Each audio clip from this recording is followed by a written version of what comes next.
मैरवा नगर पंचायत में उपचुनाव को लेकर होने वाले मुख्य पार्षद पद के चुनाव की सरगर्मी तेज हो गई है। 10 से 12 जून तक चलने वाले नाम वापसी में एक प्रत्याशी ने अपना नामांकन वापस लिया है। इस प्रकार मुख्य पार्षद पद के लिए 6 प्रत्याशी चुनावी मैदान में है। आरटीआई कार्यकर्ता सह वार्ड 3 के वार्ड पार्षद दुर्गेश मदेशिया की पत्नी पूनम देवी ने सहायक निर्वाची पदाधिकारी सह सीओ राहुल कुमार के समक्ष बिना दबाव के अपना नामांकन वापस ली है। नामांकन वापस लेते ही नगर पंचायत के क्षेत्रों में चर्चाओं का बाजार गर्म हो गया। नगर को भ्रष्टाचार मुक्त बनाने को लेकर दुर्गेश कुमार ने अपनी पत्नी को मुख्य पार्षद पद से चुनावी मैदान में उतारे थे। यह बात सोशल मीडिया पर खूब तेजी से वायरल हो रहा है।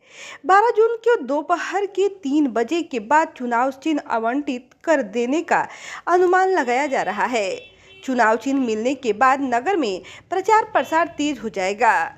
चुनाव चिन्ह आवंटित करने के लिए 6 उम्मीदवारों की अल्फाबेटिक सूची तैयार कर लिया गया है। इस संबंध में सहायक निर्वाची पदाधिकारी सह सीओ राहुल कुमार ने बताया कि एक प्रत्याशी ने अपना नामांकन वापस लिया है। अब कुल 6 प्रत्याशी चुनावी मैदान में है। चुनाव चिन्ह आवंटित करने को लेकर निर्वाचन विभाग जुट गया है। 28 जून को मतदान और गिनती 30 जून को होगा। दुर्गेश कुमार की पत्नी पूनम देवी ने नामांकन वापस लेने पर देखिए क्या कहते हैं मैरवा नगर पंचायत के पूर्व चेयरमैन किस्मती देवी के पुत्र अभिमन्यु कुमार। आपने देखा कि पिछले दिनों जो मैरवा नगर पंचायत से जो वार्ड पार्षद से दुर्गेश कुमार, उनकी जो पत्नी है पूनम देवी, उन्होंने चेयरमैन पद के लिए नॉमिनेशन किया हुआ था, जो आज उन्होंने नॉमिनेशन अपना वापस ले लिया है। इसी को लेकर के हमारे साथ मौजूद है जो मैरवा नगर पंचायत के जो चेयरमैन थे किस्मती देवी, उनके जो पुत्र है अभिमन्यु कुमार। उनसे हम बातचीत करेंगे इस मुद्दे पर, इनका क्या कुछ कहना है। सबसे पहले हमारे चैनल पर आपका स्वागत है। जी चलिए, आपको भी बहुत बहुत स्वागत है। क्या कहेंगे जिस तरीके से आपने देखा कि जो दुर्गेश कुमार की पत्नी जो नॉमिनेशन अपना वापस ले ली है, इस पर क्या कहेंगे आप? देखिए, वो तो हैं तो भ्रष्टाचार मिटाने के लिए और खुद भ्रष्टाचार के तहत बैठ गया। ये उन्होंने साबित कर दिया, हम नहीं बोल रहे हैं, ये जनता बोल रही है। उन्होंने अपने उनका कथनी या करनी, ये सब कोई, ये तो साक्ष्य इस बार दे दिया कि उस व्यक्ति का जो कथनी करनी है वो बहुत अलग है। वो कहता है हमको कि हमने चोरी किया और खुद चोरी करके बैठ गया, तो साक्ष्य हो गया। और उसी चोर के समझौता में बैठा जो नगर पंचायत में 3000 का डस्टबिन 30,000 में खरीदने का काम किया है ना। और कहते हैं वो कि ये प्रूफ नहीं हुआ तो जब दुर्गेश जी हाई कोर्ट में जाते हैं, केस करते हैं, तो फिर क्यों मैनेज करने के लिए दौड़ते हैं घर घर। आखिर क्यों आपके खिलाफ कोर्ट में गए हुए थे?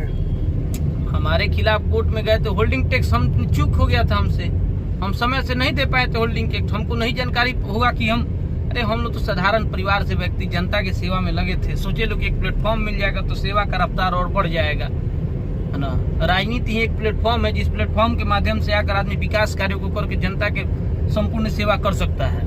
तो उस प्लेटफॉर्म पर हम लगे और उस कार्य को करने के लिए हम प्रतिबद्ध थे, लोगों का कार्य करते थे। ऐसा नहीं था कि घर में सो गए थे। हमारी कमी रही है और कमी खुलकर अभिमन्यु बताता है और खुल के हम कह रहे हैं कि हम लोगों के बीच में नहीं जा पाए थे। क्यों नहीं जा पाए थे? रीजन है कि आए दिन हमको अनेकों प्रकार से अनेन तनेन ये लोग लगाकर हमको परेशान करता था, कई प्रकार की हमको परेशानियां करता था, हमेशा उलझाया रहता था। डर था कि जो 5 साल में ये लड़का विकास जो 2 साल में हम कर दिए थे, डर था कि 5 साल में अगर कर देगा ये काम तो फिर दोबारा किसी का दाल यहाँ 10-15 साल तक नहीं उगलने वाला था। आप देख सकते हैं नगर पंचायत में जो हमारे द्वारा विकास की संरचना का शुरू किया गया था, वो कार्य आज तक 20 साल पहले किसी ने छुआ भी हो तो हमसे आकर कहे कि हमने ये काम को छुआ था तो हम मान जाएंगे। अच्छा, जो नॉमिनेशन वापस ली, इसके पीछे का कारण क्या हो सकता है? देखिए, नॉमिनेशन वापस तो हम पहले दिन ही बोले थे जब वो नॉमिनेशन व्यक्ति भरा था। हम लोग जानते हैं ये लोग फ्रंट डोर से लड़ने वाले नहीं है, ये लोग बैक डोर से लड़ने वाले व्यक्ति हैं। तो फ्रंट डोर से कैसे आ सकते हैं? वो तो कहता है कि हमको जीता है, पूरे मेरे खानदान का वोट था। उसके बाद नंबर 3 में हम लोगों ने उसको वोट दिया, कहा कि चलिए भाई, हम जानते थे बढ़िया आदमी है, ये आएगा तो नगर में विकास में सहयोग करेगा। ये तो विनाशकारी व्यक्ति जीत कर चला आया। वार्ड नंबर 3 की जनता त्रस्त है।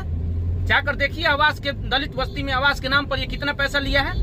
जूता से खोजता है लोग मारने के लिए दलित बस्ती में जाएगा। ये क्या लग रहा है, ये पैसा लेकर के अपना नॉमिनेशन वापस नहीं है समझौता? जी, इसमें कहीं निसंदेह मैं दावे के साथ कह सकता हूँ, ठीक ना, इसमें कहीं संदेह नहीं है कि पैसा नहीं लिए हैं। ये जो लोग बोल रहा है, और वो किससे भी लिए हैं। हमारे पास तो पैसा कल भी नहीं था, आज भी नहीं है, और हम आज भी पैसा नहीं दे सकते हैं। जो 3 साल में जो आप अपना विकास किए, उसके विकास के बारे में 2 साल है ना, 2 साल हमारे कार्यकाल का हमको समय मिला है।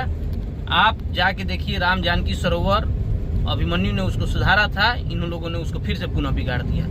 मैरवा में आज तक 50 लाख से बड़ा का टेंडर मैं खुल के कह रहा हूँ, कोई नहीं करा पाया था। अभिमन्यु 7 करोड़ 91 लाख का टेंडर करा के दिखाया है। आप आइए मैरवा नगर पंचायत में, 2 साल में मैंने जितना योजना हर गली हर वार्ड में कार्य शुरू कर दिया था। मेरा कार्य का अब रफ्तार दिखता। ऐसे जीत कर हम 6 महीने में कुछ नहीं करा सकते हैं। हम शुरू भी बोलते थे, हम लोग झूठ साँच लबेज वाला आदमी नहीं है। और वो तो करता है, सब लोग का वही काम रहा है। हम विकास करते हैं, उसी के लिए प्रतिबद्ध हैं और आगे भी करते रहेंगे। लोगों से यही अपील है कि मेरे ये 2 साल के बचे कार्यकाल को, जो मैंने जो योजनाओं को वहां से पारित कराया है, स्टैंड के लिए मैं प्रतिबद्ध हूँ लोगों से। मैं मैरवा में वो स्टैंड बनाकर उचित जगह उसको दिलाने का मैं संकल्पित हूँ। इस संकल्प हमारे बेहतर मैरवा के साथ मैं पुनः न्याय यात्रा के साथ आप लोगों के बीच में आया हूँ और लोगों से अपील कर रहा हूँ कि पुनः जालसाजों को हटाना है और ईमानदार प्रत्याशी को पुनः विजयी बनाना है। ये आपका काम है। दुर्गेश कुमार जिस दिन नामांकन अपना किए हुए थे, वो बोल रहे थे कि अगर हम चुनाव जीतती है हमारी पत्नी, तो हम मैरवा नगर पंचायत को भ्रष्टाचार मुक्त बनाएंगे। और भ्रष्टाचार में सम्मिलित होकर बैठ गए। इस पर तो जवाब अब जनता दे दी है ना। वो तो खुद साबित कर दिए। अब हम क्या बोले इस पर, बताइए ना, कितना है ना। वो तो खुद व्यक्ति उसमें लिप्त है ना। कुछ लोग कह रहा है कि बदहाल मैरवा को ऐसी करेंगे। अरे भाई 5 साल थे तो कुछ किए नहीं। 3000 का डस्टबिन 28,000 30,000 में खरीदे। अब आए हैं बदहाल मैरवा को बहाल करने, बुर्बक बना रहे हैं फिर से। क्या अपील करिएगा लास्ट टाइम नगर पंचायत लोगों से? मैं पुनः यही अपील करूंगा कि भ्रष्टाचारियों को हटाना है और ईमानदारी को विजय दिलाना है। आपसे मैं इस न्याय यात्रा के तहत मांग करता हूं, ये आग्रह करता हूं आपसे कि आप पुनः हमें जनादेश दें और जो बचे कार्य हैं उसको करने के लिए हमें फिर से मौका दें। अपना आशीर्वाद हमारी माता किस्मती देवी को और अपना पुत्र अभिमन्यु कुमार को जरूर दें।